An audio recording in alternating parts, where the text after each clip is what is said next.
Hey guys, in this video I'll show you how to create, add and customize a navigation menu in WordPress.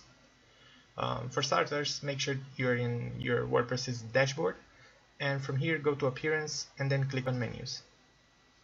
Now once you're here, input your menu's name under the menu name field, which in our case is header menu, and then go on and click on Create Menu right here.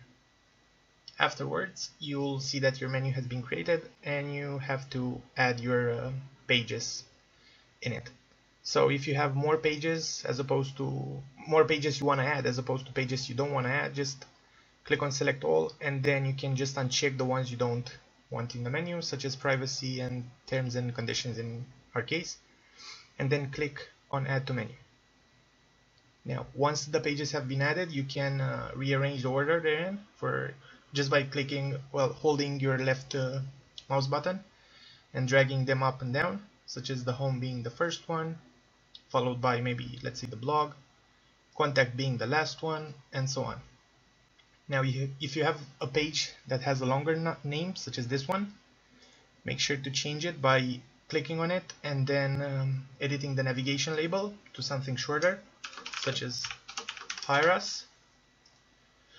And as you can see right here, the tutorials and recipes are actually child pages of the cooking page, so you can just drag them a bit under cooking and there'll be sub items as well in the menu.